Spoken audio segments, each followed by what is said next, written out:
Why is that useless old woman here? There's no room, my daughter-in-law yelled. Mara Whitfield arrived at her seaside cottage before sunrise, expecting the hush she always counted on, the kind of silence that let her hear the ocean breathing beyond the dunes. The keys felt cold in her palm, and the wooden steps gave their familiar creak under her shoes. For 20 years she had come here to reset her mind and steady her life, as if the salt air could stitch her back together. She had built this place after grief hollowed her out, and every board, every nail, every tile was proof that she could survive what had tried to break her. Hit that subscribe button and tap the bell icon so you never miss our latest uploads. The moment she rounded the corner, the illusion shattered. Cars crowded her driveway like uninvited punctuation. Music thumped behind her windows.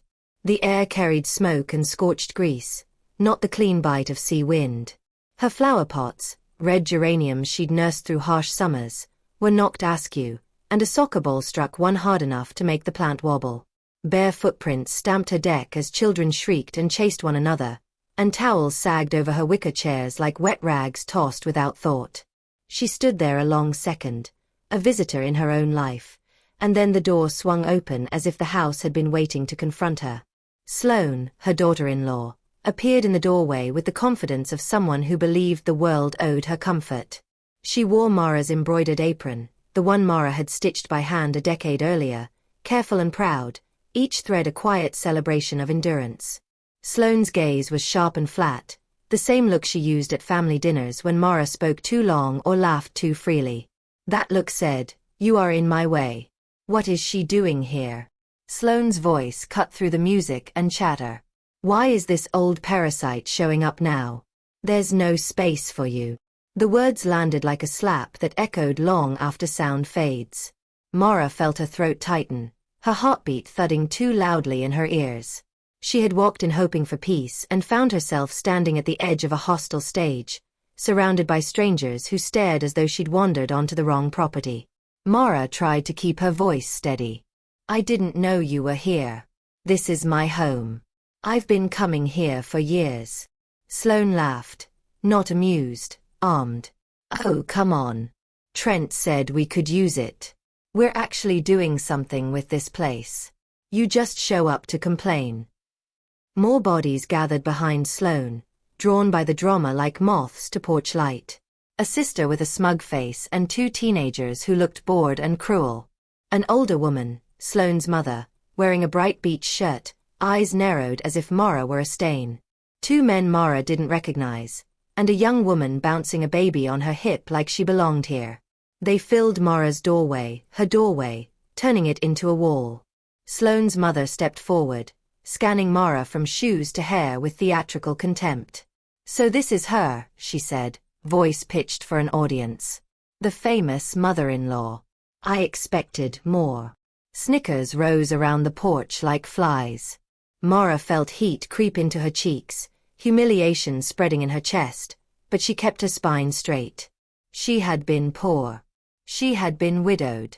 She had been underestimated her whole life. She did not fold easily. "Where's Trent?" she asked, because her son had to be the hinge that stopped this door from closing on her. "At work," Sloane answered, crossing her arms. "He has responsibilities. Unlike you." Mara's fingers tightened around her keys. She stared past Sloane into the living room, her living room, where blankets and bags were piled, where unfamiliar laughter bounced off walls she had painted herself. It was like watching someone wearing her life as a costume.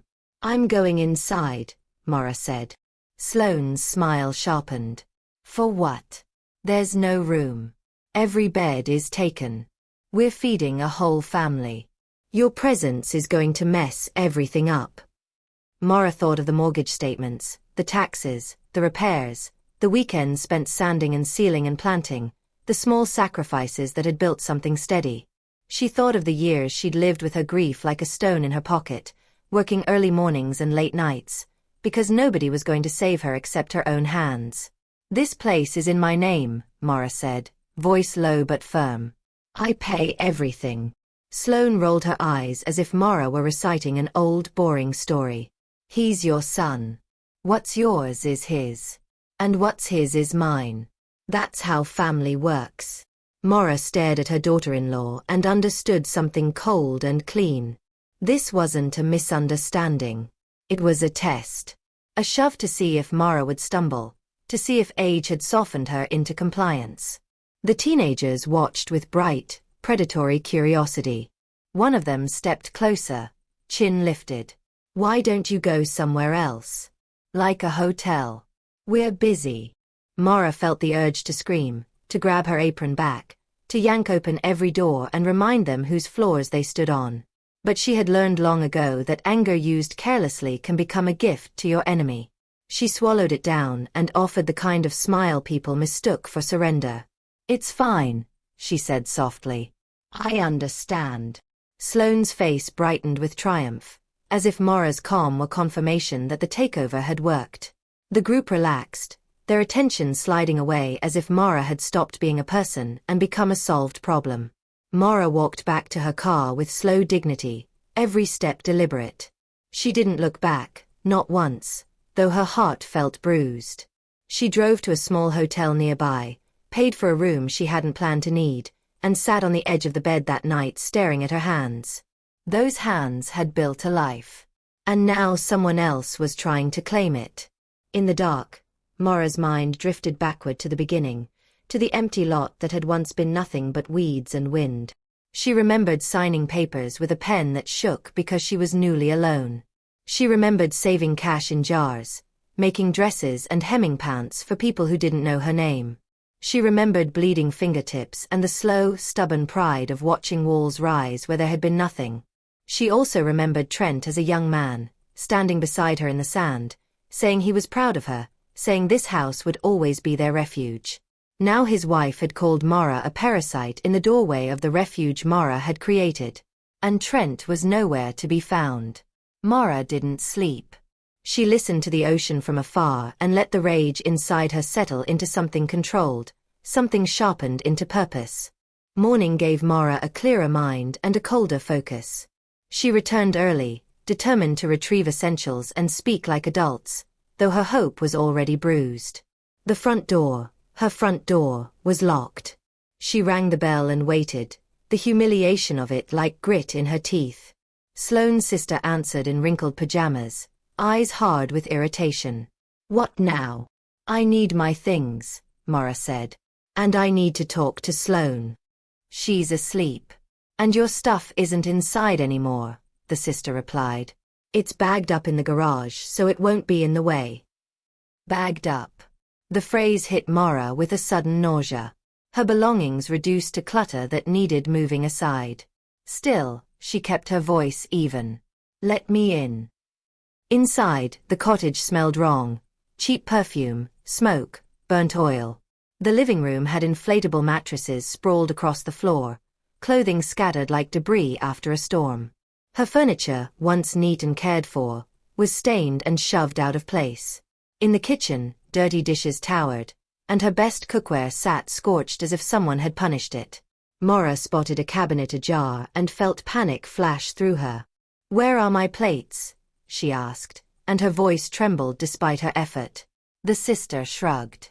Some broke. Kids, you know. Maura's chest tightened. Those plates had been collected slowly, one at a time, when money allowed, saved for special meals, guarded like heirlooms because they represented years of discipline. Broken, dismissed, replaced by a shrug. Upstairs, the violation got worse. The bedroom that had always been hers had been taken as if ownership were a matter of convenience. Sloane's mother stood at Maura's closet, folding and sorting as if she were managing a donation drive. Plastic bags, thin, crinkly, were filled with Maura's dresses and shoes. Oh good, the older woman said brightly, the cruelty wrapped in sweetness. I organized your things. This way they won't wrinkle. Maura stared at her belongings stuffed into bags like garbage. Children slept in Maura's bed. Her pillows were on the floor, stained. Something in her went quiet and dangerous. I need them out of my room, Maura said. Sloane's mother scoffed. Your room? Sloane said you wouldn't be using it. Kids deserve a bed. Mara turned away before the emotion on her face could be used against her. She went downstairs and found Sloane on the terrace, drinking from one of Mara's favorite mugs, wrapped in Mara's housecoat, laughing into her phone. "Yes, Mom," Sloane said loudly, not caring who heard. "It's handled. She understands how it is now." When Sloane ended the call, her expression shifted into annoyance, as if Mara's presence were a fly that wouldn't leave. "What are you doing here again?" Sloane asked. Mara held her chin level. "This ends. You have no legal right to be here without my permission." Sloane's eyes narrowed. "Don't start the legal speech." Trent said yes. "Trent doesn't own this house," Mara said. "I do."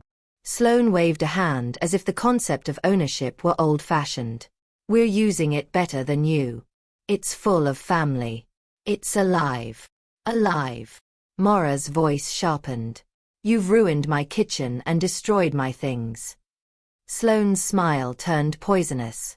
"You have a lot of old stuff. We cleaned up. You should thank us." Mara stared at her and realized this wasn't just entitlement, it was strategy. They were reshaping the cottage into evidence of a new reality. Their reality. If Mara protested, they could call her dramatic. If she cried, they could call her unstable. If she yelled, they could call her irrational. Mara forced herself to breathe. "Where is Trent?" "At work," Sloane repeated. "And he agrees. He said it's time this place wasn't wasted." The word wasted struck Mara like a hammer. The cottage was not wasted. It was her sanctuary. It was her proof. It was her survival carved into wood and stone. Mara turned to leave, but her instincts tugged her upstairs one more time. In her bedroom, behind the main closet, was a narrow hidden space. Few people knew it existed. It held paperwork, sentimental keepsakes, and small valuables, the quiet archive of a lifetime. She opened it and froze. The contents were disturbed. Papers were scattered. A small jewelry box was gone. Her mother's earrings. Her late husband's watch. A handful of silver coins she'd saved because they made her feel secure in the way cash once had. But the worst thing wasn't what was missing. It was what had been added. A folder of documents with Trent's name and Sloane's name printed neatly at the top. Mara's hands shook as she read. It was a petition, an attempt to transfer ownership of the property on the grounds that Mara was no longer mentally capable of managing her affairs. Her stomach dropped. They were trying to declare her incompetent. Mara turned the pages and found an appraisal, the cottage valued far higher than Sloane had ever admitted. A handwritten note in Sloane's scroll made Mara's skin go cold. It wasn't affectionate. It wasn't uncertain. It was a plan. Mara didn't scream. She didn't cry. She photographed everything. The damage. The mess. The broken items. The social media posts she found on Sloane's sister's page boasting about our beach house. She gathered the paperwork into her bag like a soldier collecting ammunition. Downstairs, she overheard Sloane on the phone again, speaking with the smug confidence of someone who believed consequences belonged to other people. Mara didn't stay to listen to every word. She'd heard enough. This wasn't a family squabble. It was theft dressed up as entitlement. She walked out. And she began to plan. Monday brought Trent to the cottage at last. He drove into Mara's driveway as if nothing was wrong, stepping out with keys in his hand and the uneasy smile of a child caught in a lie. Mara watched from a distance, the evidence heavy in her bag, her heart heavier still. When she rang the bell, Trent opened the door. "Mom," he said softly, like the word itself might fix what he'd allowed to happen. Mara looked at him, her son, her only child, the person she had poured her life into, and waited. If he were going to defend her, this was the moment. "I hear there was a misunderstanding," Trent said, avoiding her eyes. "A misunderstanding," Mara repeated. She pulled the documents from her bag and held them out. "Is this a misunderstanding too?" Trent's face drained as he read the words. His fingers tightened on the pages. the same nervous habit he'd had since childhood. For a flicker of a second, Mara saw the boy he once was, the one who'd hugged her and called her strong. Then Sloane appeared behind him. "What are you doing?" Sloane snapped. "Trent, I told you there's nothing to discuss." Trent swallowed. "She found the papers." Sloane's expression hardened, then rearranged itself into practiced innocence. "What papers?" She's confused again. "You know how she gets." Mora's voice turned calm in a way that surprised even her. "I'm not confused. And I'm not helpless. Explain why you're claiming I'm incompetent." Sloane's mask slipped. "You were snooping." "I was protecting myself," Mara said. "You violated my private space. You stole my jewelry. And you're trying to steal my home." Trent whispered, "Mom, I didn't want it to go like this." "But you knew," Mara said. "You knew about the petition. Yes or no?" Trent's silence was an answer. Sloane leaned toward him, hissing instructions, and Mara felt something break and clarify at the same time. "Yes," Trent finally admitted, barely audible. Mara's chest tightened as if the air itself had become heavy. "And the fake medical report. Did you know about that too?" Trent looked as if he might crumble. Sloane said it was normal. "A formality. To protect you." "Protect me from what?" Mara asked, her voice steady. "From my own life." Sloane laughed, impatient and cruel. "She's old. How long does she even need a beach house? We have kids. We have expenses. This is practical." Practical. That word, clean and sharp, was their favorite knife. As if practicality erased morality. As if children were a permission slip for crime. Mara stared at Trent. "If you needed help, you could have asked." Trent's eyes flashed with shame and frustration. "You would have said no. You didn't even try," Mara said. Sloane cut in again, louder now, feeding off the audience gathering on the terrace. "Enough. Trent, tell her we already talked to a lawyer. The papers are ready. All we need is your signature." A hush fell. Trent didn't deny it. Mara felt the last strand of hope loosen and fall away. She understood fully that this wasn't just Sloane. Trent had made choices. Quiet choices. Cowardly choices. But choices all the same. Mara turned to leave. "You've shown me who you are." Trent stepped forward, desperate. "Mom, please. Don't do this." "Don't do what?" Mara asked, stopping. "Defend myself." Sloane sneered. "You can't afford a fight." Mara looked at her and smiled. Small, controlled. "You don't know what I can afford." Mara drove straight to her bank. She had saved for decades, because saving was how she had survived when nobody else would catch her. The bank manager greeted her with a concerned face when she explained what was happening. He printed statements, confirmed balances, and agreed to place protections on her accounts. Mara left with proof of her financial competence and a referral to a lawyer experienced in property fraud and elder exploitation. That afternoon, she sat in a polished office across from an attorney who listened without interrupting, taking notes with the patience of someone who understood exactly what this kind of betrayal looked like. When Mara finished, the attorney folded his hands. "Your case is strong.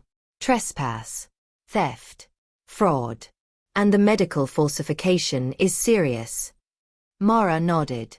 "I want my home back. And I want them to learn what it costs to do this." The attorney's eyes stayed level. "This will damage your relationship with your son." Mara's voice remained quiet. "My son damaged it when he helped them build a lie around my life." The next morning, the attorney arrived at the cottage with official paperwork, a notary, and a police officer. Mara arrived a moment later, dressed neatly, holding her evidence in a folder as if it were armor.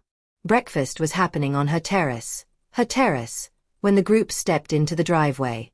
Mara watched faces turn. Smiles disappeared.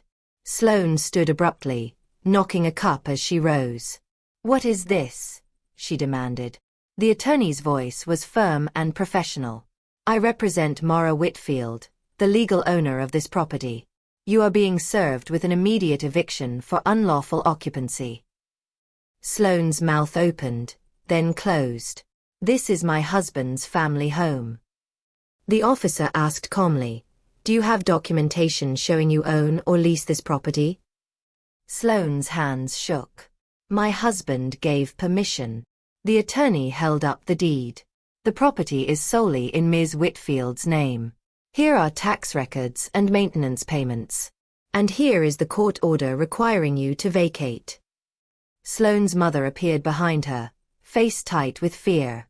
Sloane's sister lifted her phone to record, but the officer stopped her, warning that interference would have consequences. Mara stepped forward and spoke with quiet clarity. "You came without asking. You damaged my home. You took my belongings.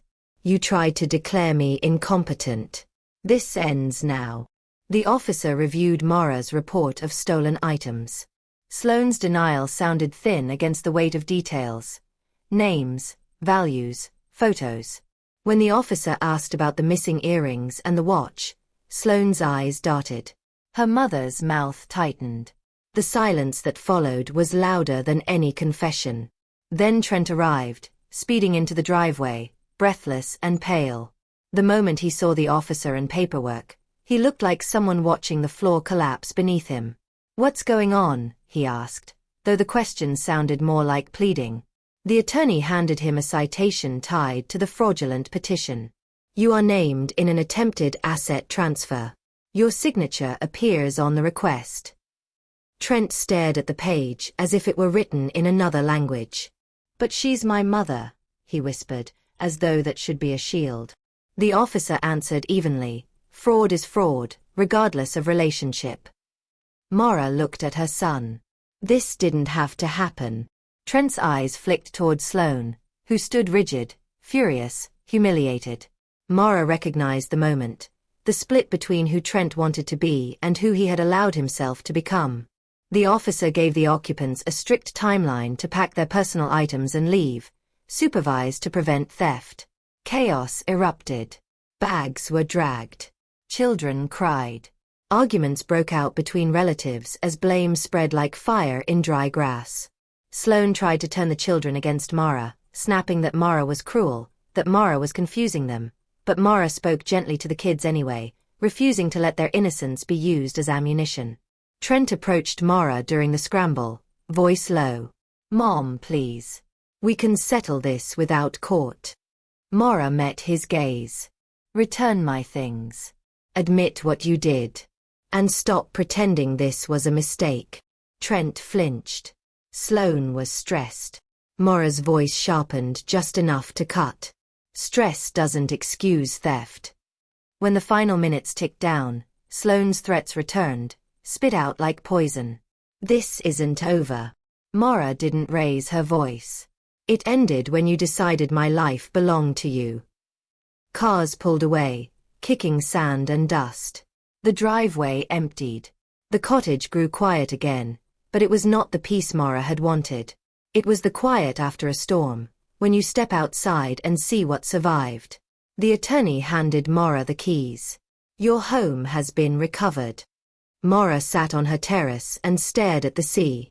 Her heart ached, but beneath that ache ran something steady. She had protected herself. In the week that followed, Mara paid for deep cleaning and repairs. She replaced ruined items where she could, documented what she couldn't, and changed every lock. The cottage began to look like itself again, but Mara didn't. Something in her had shifted, the way wood changes when it has been burned and rebuilt. The attorney called with updates. The medical falsification had triggered an investigation, and the doctor who signed the report was facing consequences. The case had escalated beyond a private family matter. Authorities didn't treat forged medical claims lightly, especially when used to target an older person's property. Soon after, Sloane's sister called, crying and pleading, her tone transformed by fear. Legal costs were crushing them. Their reputations were cracking. Trent's job could be threatened if the case spread beyond the courtroom. Mara listened without interruption, then asked a simple question. Do you want forgiveness, or do you want the pressure to stop? The line went quiet. Mara ended the call with a boundary that felt like steel. If Sloane wants to talk, she can come herself and return what was taken. 2 days later, Sloane appeared alone, eyes swollen, carrying a bag that clinked softly with returned items. She laid them out one by one on Mara's table. The earrings, the watch, the coins. Each piece returning like a small breath Mara didn't realize she'd been holding. Sloane tried to explain it as desperation. Debts. Bad investments. Fear. She blamed a cheap lawyer for suggesting the incompetency route as an easy shortcut. She implied that the cottage felt wasted, sitting empty, while their lives felt squeezed and heavy. Mara listened, expression unreadable. When Sloane finished, she asked, "Where is Trent?" Sloane swallowed. "He wouldn't come. He says you betrayed him." Mara's chest tightened, but she kept her voice steady. Betrayed him by refusing to be robbed? Sloane's face flickered with defensiveness. A real mother wouldn't involve the police. Mara laughed once, bitter and brief. A real family wouldn't forge medical documents. Sloane asked what it would take to stop everything. Mara didn't hesitate. He comes here and apologizes to my face. He admits what he did. No excuses. Sloane's shoulders sagged. He won't. He's too proud. Mara nodded slowly. Then this continues. The final resolution came through official channels. A plea arrangement. Heavy fines. Community service. Probation. Criminal records that would follow them like shadows. No dramatic jail scene, no theatrical ending, just the dull, permanent weight of consequences. That night, Mara sat alone on her terrace and watched the water darken under the sky. She had lost something she couldn't replace, the version of Trent she'd believed in. But she had kept what she had built, and she had proven to herself that age did not equal weakness.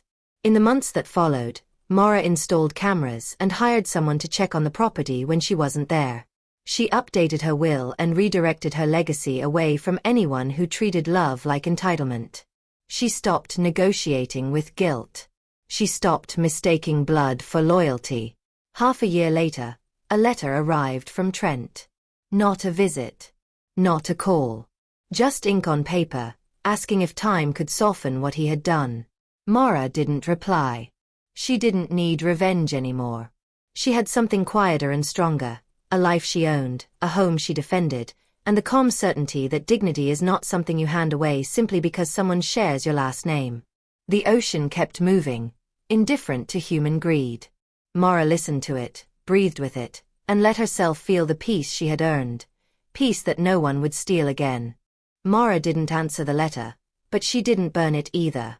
She placed it in the kitchen drawer where she kept manuals, spare keys, and the little scraps of paper life left behind. The ocean kept rolling in and out, steady as breathing, and she tried to let that rhythm teach her what her own heart still refused to accept. Some endings don't come with a scene, they arrive like weather, and you either build stronger walls or you get soaked. The next weekend she came back to the cottage with a toolbox, a notebook, and a stubbornness that had never failed her. She walked the perimeter slowly, checking window latches, testing door frames, feeling the places where the house had been forced into surrender. She wasn't thinking about Sloane's voice anymore. Not exactly. She was thinking about what it had cost her to pretend this couldn't happen. She had always believed hard work and decency were armor. She had learned that decency without boundaries was just an invitation. Inside, the rooms looked clean, but her memory still saw the invasion. She could still picture towels slapped over her wicker chairs, the muddy footprints across her pale rug, the cheap perfume sprayed into the air as if it could overwrite her history. She could still hear her own doorbell ringing that morning as she stood outside like a stranger. That image was the one she couldn't forgive, herself, waiting politely to be allowed into what was hers. So she stopped waiting. She installed cameras. She replaced locks. She wrote down every serial number she could find on valuables and stored the list in 2 places. She took photos of the cottage like an insurance investigator, not because she expected disaster, but because she refused to be unprepared again. Prepared had saved her more than once. Prepared had carried her through widowhood. Prepared had paid for the cottage in the first place. When the work was done, she sat on the terrace with tea and let the wind cool her face. It wasn't victory that settled over her. It was something quieter, relief sharpened into resolve. If Trent ever came again, if Sloane ever tried again, they would find a different version of Mara than the one who had stood frozen in the doorway. She tried to keep her days simple. She worked in her small city apartment during the week, stitching and mending for neighbors who still trusted her hands. She came to the coast when she wanted to breathe. She fed the geraniums. She walked the shore at dusk. She listened to gulls argue over scraps like they were settling old grudges. She told herself she was fine. Then one afternoon a neighbor at the cottage community approached her at the mailbox and said, gently, "I heard about what happened. Are you all right?" Mara felt her stomach tighten. She realized the story had traveled farther than she'd expected. Not because she'd gone chasing attention, but because people always noticed when the mask slipped off a perfect family. They noticed when a son's name ended up connected to police at his mother's door. They noticed when a woman who had kept her head down for decades finally lifted it and said, "No. I'm all right," Mara said, and she meant it more than she thought she could. The neighbor nodded. "If you ever need anything, we're here." Mara went back inside and stood in her kitchen for a long time. She thought about that word, here. It used to mean family. It used to mean her son. Now it meant something else. The quiet support of people who didn't share her blood but understood right from wrong without needing it explained. Weeks passed. A month. 2. The legal consequences did their slow work in the background. Probation schedules, community service hours, the heavy embarrassment of a record that couldn't be smoothed away with excuses. Mara didn't follow the details obsessively. She had already learned what she needed to learn. The system had drawn a line where Trent and Sloane had tried to erase one. The first time Trent called after the plea deal, Mara stared at the phone until it stopped ringing. Her heart didn't leap. It didn't soften. It simply beat, steady and tired, as if it had already cried all its tears and now refused to spend any more on him. He called again 2 days later. She didn't answer then, either. It wasn't cruelty. It was self-preservation. She had given him decades of access to her softness. He had used it like a lever. She was done being moved. On the third call, she picked up. There was silence at first, the kind that holds a person's pride by the throat. Then Trent's voice came through, quieter than she remembered. "Mom." Mara didn't respond right away. She let the word hang between them. She wanted him to feel what it meant to say it after everything. I didn't know how to talk to you," he said. Mara's fingers tightened around the phone. "You knew how to sign papers," she replied. Her voice was calm, but there was no warmth to hide behind. "You knew how to let them bag my clothes. You knew how to stand there while I was called a parasite. But you didn't know how to talk to me." Trent breathed in, shaky. Sloane pushed it too far. "You were there," Mara said. "So were you." "I didn't want to fight with her," he murmured, and in that sentence Mara heard the whole truth. Not love. Not loyalty. Not care. Avoidance. The lifelong habit of choosing the easiest path, even if it ran straight over someone else. "You didn't want to fight with her," Mara repeated. "So you chose to fight with me." Trent's voice cracked. "I didn't think it would turn into all of this." Mara looked out at the ocean through the window. Waves curled and broke, then vanished into foam as if they'd never existed. "It turned into what it was," she said. "A theft. A lie. A betrayal." Trent swallowed. "I'm sorry." Mara waited. She wanted more.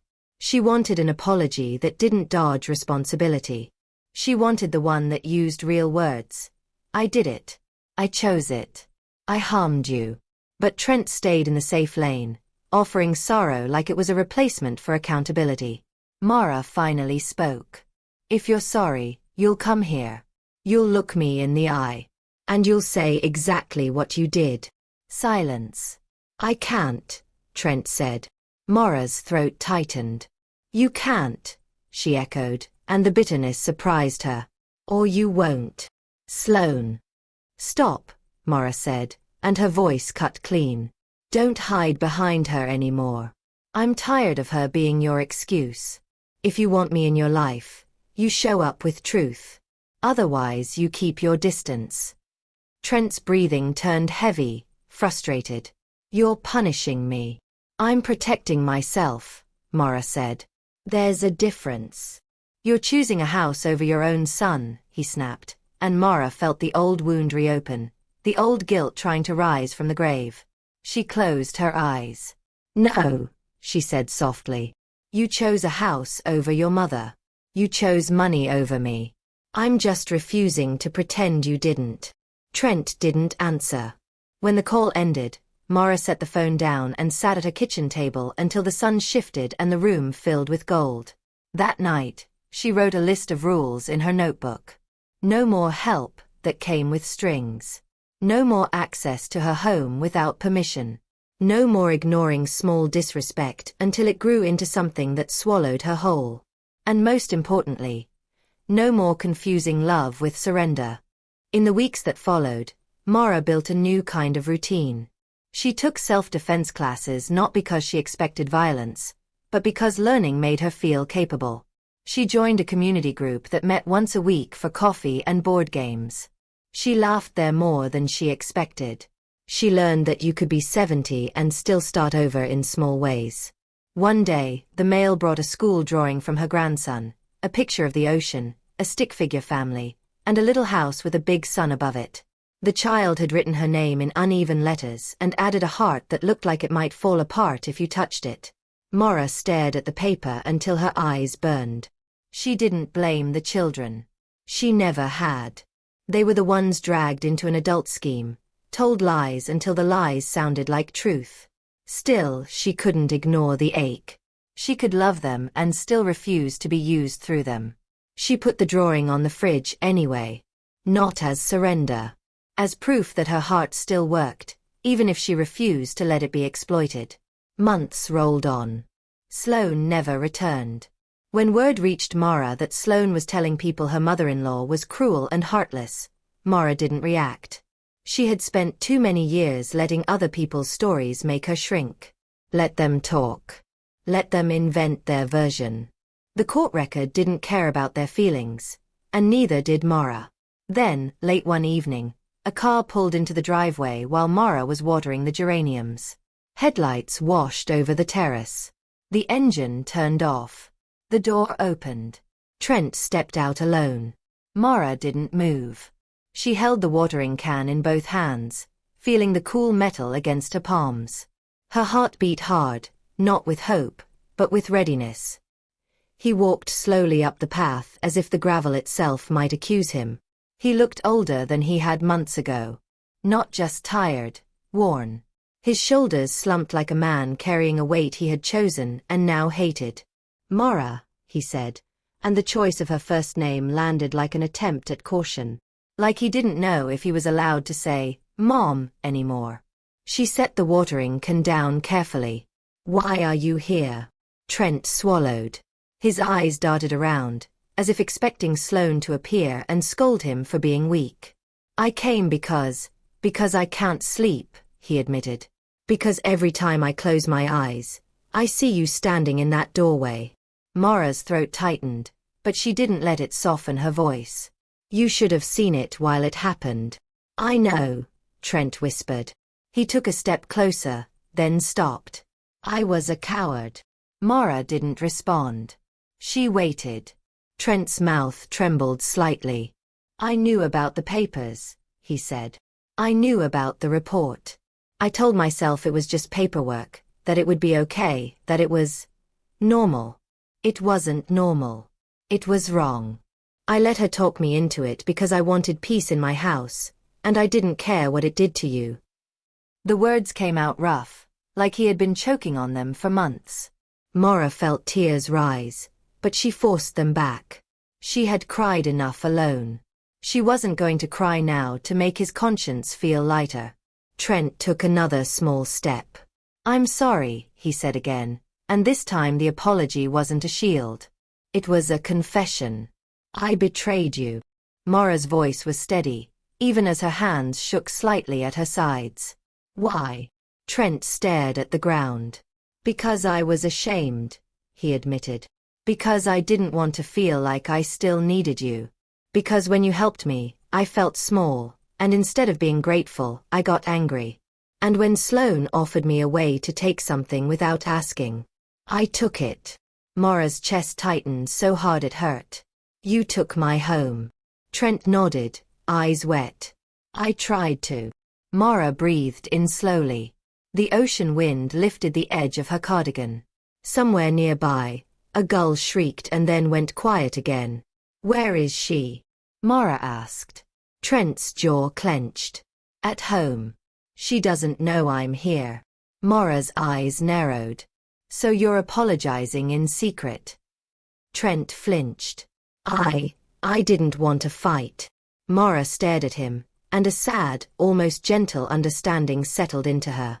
He was still the same man in the most important way.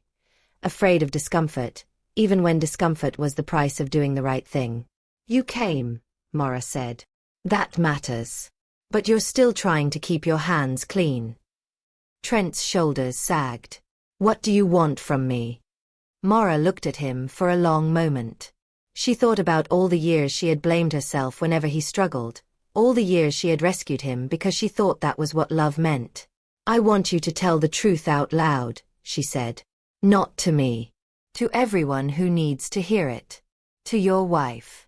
To your children when they're old enough. To yourself. I want you to stop hiding behind excuses." Trent wiped his face with his sleeve, like a boy again. "I don't know if I can." Mora's expression didn't change. "Then you don't get to come back into my life. Not halfway. Not when it's convenient." He nodded slowly, as if the boundary was a language he was finally learning. Mora stepped back toward the terrace. "Go," she said. Trent looked up sharply. "That's it." Mora's voice softened just a fraction. "That's honesty. I can't give you comfort while you're still choosing cowardice." Trent stood there like he wanted to argue, like he wanted to beg, like he wanted her to make it easy. But Mora was done making things easy for people who harmed her. He turned and walked back to his car. Before he got in, he looked back at her, eyes red, and said, "I do love you." Mora held his gaze. "Love isn't what you say," she replied. "It's what you refuse to do to someone." The car pulled away. The driveway filled with darkness again. Mora stood very still, listening to the ocean, and finally let one tear fall. Not because she regretted her boundary, but because it hurt to need it. When she went inside, she opened the drawer and took out Trent's letter. She read it once more, then folded it neatly and placed it back. She didn't know what the future would hold. She didn't know if Trent would ever become brave enough to be accountable in daylight. She only knew what she would do if he didn't. She would keep living. She would keep building. She would keep protecting what she had earned. And the cottage would remain what it was always meant to be, a sanctuary, not a prize for someone else's greed. The next morning Mara woke before the sun, not because she had slept well, but because her body had learned to rise when her mind was unsettled. She stood at the kitchen sink and watched the kettle steam, listening to the small, ordinary sounds of the cottage settling. Pipes ticking, floorboards sighing. Ordinary sounds used to soothe her. Now they reminded her how quickly ordinary could be stolen. She carried her cup out to the terrace and sat where she could see the driveway. It wasn't fear that kept her watching. It was awareness. She had spent too many years assuming the people closest to her would never cross certain lines. She had learned the hard way that some lines only exist for people who respect them. By midday, her phone chimed. A message from an unknown number. "We need to talk. This is getting out of hand. Sloane." Mara read it twice, then set the phone face down without replying. The cottage was quiet enough that she could hear the waves, steady as time. She told herself she wouldn't react. Not immediately. Reaction was what Sloane fed on. Sloane thrived on emotional chaos, on turning conversations into storms that left everyone exhausted and easier to manipulate. Still, another message came an hour later. Trent came to see you. He has no right to go behind my back. You're breaking this family. Mara exhaled slowly, feeling a familiar anger rise, the kind that tried to convince her to type back something sharp. But she didn't. She stood, washed her cup, and went out to the garden. She pulled dead leaves from the geraniums and pressed fresh soil around their roots. She focused on small repairs, the kind that actually fixed something. In the evening she drove into town and stopped at the hardware store, not because she needed anything urgent, but because she wanted the security lights she'd been putting off buying. She chose bright, motion-activated ones and carried the boxes to her car with a strange satisfaction. Not triumph. Not revenge. Just the simple comfort of solving a problem with her own hands. When she arrived back at the cottage, she installed them herself. The work took longer than it would have if she'd hired someone, but she preferred it this way. Every screw she tightened felt like a statement. I will not be caught unaware again. 2 days later, a formal envelope arrived at her city apartment. Not handwritten like Trent's letter. Not casual like Sloane's texts. This was thick paper, official typeface, the kind of envelope that always carried trouble. Inside was a notice, Sloane's attempt to file a complaint claiming harassment and emotional distress, framing the eviction and charges as cruel retaliation. Mara read it without blinking, then placed it beside the folder her attorney had helped her build. Photos. Bank statements. Police reports. The forged medical paper. The social posts. The attempt to rewrite the story wasn't surprising. It was predictable. Mara called her attorney and explained what she'd received. He listened, then gave a quiet laugh that held no humor. They're trying to scare you, he said. They're also trying to build a new narrative. Don't respond directly. Bring it to me. Mara did, and her attorney filed the appropriate reply within days. Not emotional. Not dramatic. Just factual. Documents didn't argue. They simply existed, and that existence was a wall Sloane couldn't scream her way through.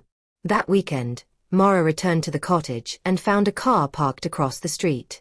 It wasn't in her driveway. It wasn't blocking her. It was simply there, as if someone wanted to be seen without being confronted. A young woman sat behind the wheel, glancing up when Mara stepped out with her grocery bag. For a moment their eyes met. The woman looked away quickly, pretending to check her phone. Mara's stomach tightened. She didn't approach. She didn't call out. She carried her groceries inside, locked the door, and watched through the curtain. The car stayed there for 15 minutes, then drove off slowly, like a patrol. That night Mara didn't sleep much. Not because she felt helpless, but because she recognized intimidation when she saw it. Sloane couldn't take the cottage by force anymore, so she would try pressure, fear, exhaustion, anything that might make Mara loosen her grip. Mara woke the next morning and did something she'd never done before. She called the local police department's non-emergency line and reported suspicious activity. Not in a panicked voice. Not with speculation. Just facts: a car, parked repeatedly, occupants unknown, behavior consistent with surveillance. The officer who took her report was polite and practical. If it happens again, call us. And if you can, note the plate number. Mara hung up and sat at her table, hands folded. She realized, suddenly, that she wasn't embarrassed anymore. Years ago she would have thought, don't make a fuss, Mara. Don't look dramatic. Don't stir trouble. That instinct had been trained into her by a lifetime of having to be easy to survive. She had outgrown it. The following week, Trent called again. Mara let it ring once, twice, then answered. Mom, he said quickly, as if afraid she'd change her mind. Sloane is furious. She thinks you're turning everyone against her. Mara's voice stayed calm. She turned people against herself when she chose fraud. She says you're obsessed with punishing her. Mara looked out at the sea. I'm obsessed with not being robbed. Trent sighed. She's talking about fighting back. Legal stuff. Claims. She says she'll prove you're unstable. Mara's hand tightened around the phone. Let her try. Mom, Trent hesitated. I didn't come to threaten you. I came to warn you. Mara sat down slowly. Why? Silence. Then Trent admitted, because I'm tired. Because I don't want this to keep destroying everything. Mara's voice sharpened just slightly. It didn't start destroying everything when I defended myself. It started when you tried to steal from me. I know, Trent whispered. I know. Mara paused, letting the words settle between them. If you want it to stop, she said, you know what to do. Trent's breathing caught. I can't just. Yes, Mara cut in softly. You can. You can tell the truth. You can stop pretending Sloane is the weather and you're helpless under it. Trent's voice grew strained. You don't understand what it's like living with her when she's angry. Mara's eyes narrowed. I understand exactly. I lived with grief and poverty and exhaustion, and I still didn't become a thief. Hard feelings don't excuse bad choices, Trent. There was a long silence. Then Trent spoke, barely audible. I think I might leave. Mara didn't react outwardly. Inside, something twisted, relief, worry, sadness, all tangled. You think, she repeated carefully. I'm not saying I will, Trent rushed. But I'm thinking about it. I don't like who I've become. Mara closed her eyes. She remembered him as a child, small and feverish, curled against her chest. She remembered him as a teenager pretending not to need her. She remembered him as a young man promising he'd never let anyone hurt her. She opened her eyes again. If you leave, she said, do it because you choose to be honest. Not because you want to run away from consequences. I'm scared, Trent admitted. Mara's voice softened for the first time in the call. You should be. You made choices that could have ruined someone's life. Trent swallowed. Are you ever going to forgive me? Mara stared at the horizon where the sky met the water. Forgiveness isn't a switch, she said quietly. It's something that grows when the person who harmed you becomes safe again. Safe? He echoed, hurt. Mara didn't flinch. You weren't safe for me, Trent. You were part of the danger. The line went silent. When Trent spoke again, his voice sounded small. Okay. Mara ended the call gently, not slamming him with cruelty, but not rescuing him from discomfort either. She set the phone down and felt her heart pounding. Boundaries were work. People acted like they were easy. They weren't. They took strength every single time. That weekend, Mara received another envelope. Not from a lawyer. From a school.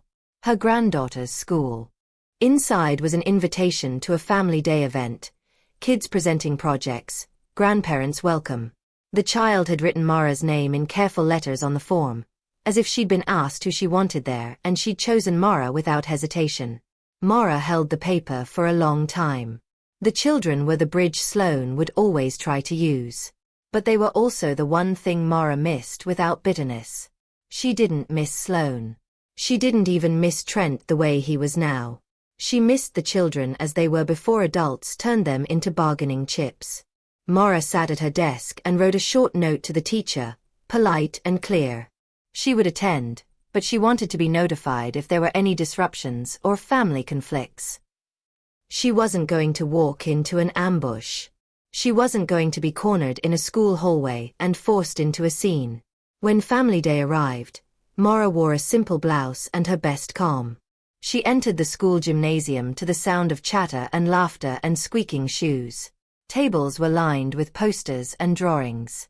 Children darted around like bright sparrows. Her granddaughter saw her first and ran across the gym, arms out. Mara knelt and held her gently, breathing in the familiar scent of shampoo and crayons. "You came," the child said, beaming. "I said I would," Mara replied, and she meant more than attendance. She meant presence, consistency, love without surrender. They walked to the project table together. The child proudly showed a poster about oceans and weather patterns, pointing at blue arrows and waves. Mara listened, smiling, asking questions, letting the moment stay what it was, a child wanting to be seen. Then Mara felt it, like pressure in the air. She looked up. Sloane stood near the entrance, watching. Trent was beside her, stiff as a fence post. Sloane's mouth tightened when she saw Mara, and Mara recognized that look instantly, the look that wanted a reaction. Mara did not give her one. She stayed with her granddaughter, praised her work, took a photo, and let the child lead her to another table. She acted like Sloane wasn't there because, for this moment, Sloane didn't deserve to exist in Mara's focus. But Sloane didn't come to watch quietly. She approached with Trent trailing behind, his eyes fixed on the floor. Sloane stopped beside Mara like she owned the space. "So you'll show up here," Sloane said, voice sweet enough to be poison, "but you won't answer my messages." Mara kept her voice even. "This is about the children." Sloane smiled tightly. "Everything is about the children. That's what you never understood." Mara looked at her, unblinking. "I understand perfectly. That's why I'm not discussing adult wrongdoing at a school event." Sloane's cheeks flushed. "You're always trying to look like the victim." Mara lowered her voice. "Sloane not here." Trent finally looked up, and Mara saw the war inside him. Fear of conflict, shame, the craving to make it stop.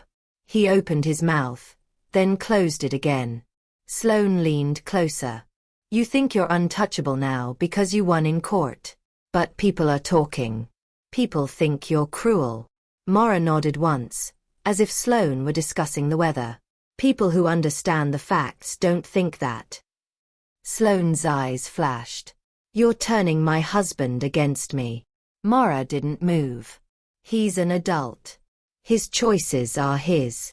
Trent flinched at that, as if the words hit him too. Because they were true. Sloane stepped closer again, and Mara could feel the tension drawing attention. A teacher glanced over, alert. Mara held up a hand slightly. Not dramatic, just clear. "Stop," she said quietly. "You don't get to make a scene and then blame me for it." Sloane's lips parted, ready to spit something sharp, but the teacher approached with a polite smile that held authority. "Everything okay?" the teacher asked. Mara's smile was calm. "Yes. We're fine. The kids are doing great work." The teacher's gaze lingered on Sloane a moment, then she nodded and moved away. Sloane's jaw tightened. "This isn't finished," she hissed. Mara met her eyes. "It's finished every time you choose to behave like a decent human being." Sloane's face hardened, and she grabbed Trent's arm like she was pulling a reluctant child. "Let's go," she snapped. Trent didn't resist. He just let himself be dragged. But as they turned away, he looked back at Mara for half a second, and in his eyes Mara saw something new. Not resentment. Not anger.